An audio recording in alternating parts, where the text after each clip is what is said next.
alaikum wa alainas salam salamun ilaikum wa ilainas salam salamun ala man raddas salam wa salamun hatta ala man lam yarud.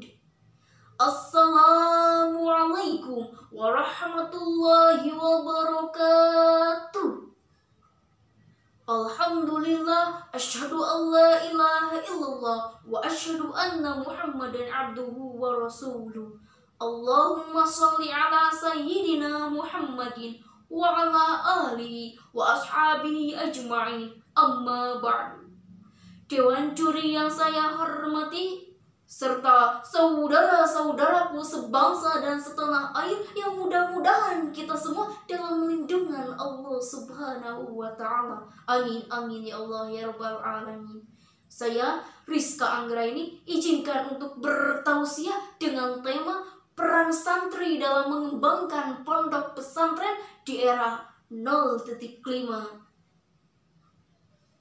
Berbicara tentang zaman di era 0.5 ini merupakan era di mana teknologi adalah bagian dari manusia itu sendiri. Internet tidak hanya digunakan untuk berbagi informasi, melainkan digunakan untuk menjalani kehidupan sehari-hari. Kebutuhan manusia bisa didapatkan serba instan. Mau makan tinggal klik handphone, mau belanja bulanan tinggal klik handphone, sampai-sampai mau cek kesehatan tinggal klik handphone. Dan di era 0.5 ini sangat berpengaruh besar bagi anak-anak muda. Mereka merasa ketergantungan dengan teknologi. Mulai dari belajar menggunakan handphone, mencari penghasilan menggunakan handphone, dan menjaga komunikasi antar kerabat dan teman-teman menggunakan handphone. Maka jika zaman sekarang tidak mempunyai handphone, dianggap ketinggalan informasi, atau istilahnya sering kita sebut kudet, kurang update. Dalam artikel Mayumi Fukuyama, tujuan diterapkannya era 0.5 ini untuk mewujudkan masyarakat yang lebih makmur.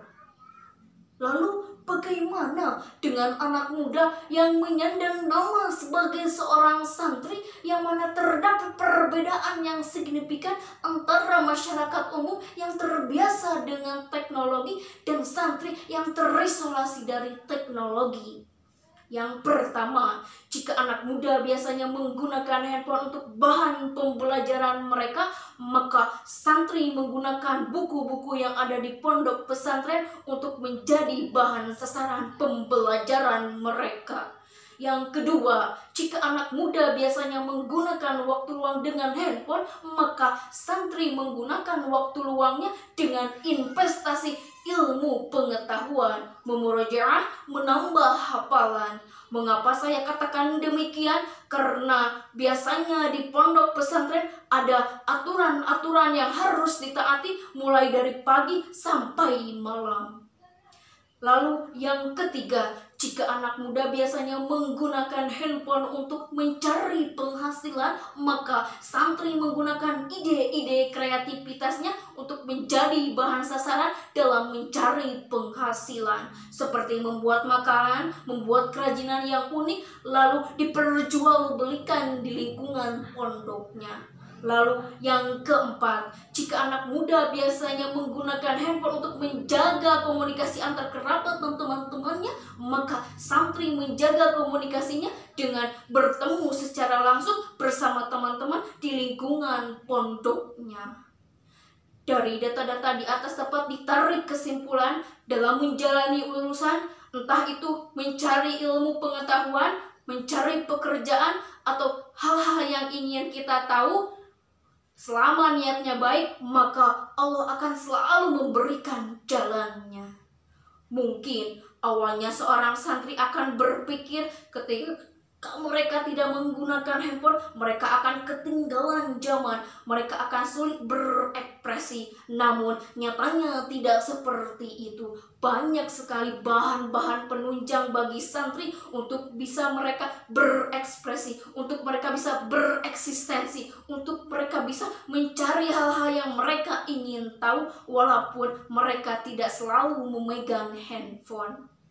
Maka benar apa yang dikatakan oleh Allah Subhanahu wa taala dalam firman Quran surat Al-Insyirah ayat 5-6.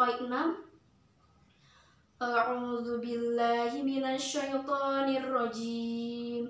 Bismillahirrahmanirrahim. Fa inna ma'al usri yusra. Inna ma'al usri yusra. Maka sesungguhnya di setiap kesulitan ada kemudahan. Sesungguhnya di setiap kesulitan ada kemudahan. Oleh sebab itu, peran santri di era 0.5 ini sangat banyak sekali, maupun untuk dirinya sendiri dalam meningkatkan kualitas maupun untuk alma maternya. Karena sejatinya berkembangnya suatu tempat, berkembangnya suatu alma mater ketika bisa melahirkan generasi-generasi yang berkualitas. Wallahu a'lam bishawab. Akhir kata, inna jadda mawjudin bijidin jadidin wajadadu majidin bijidin jadidin li'anna kulla man jadda wajada.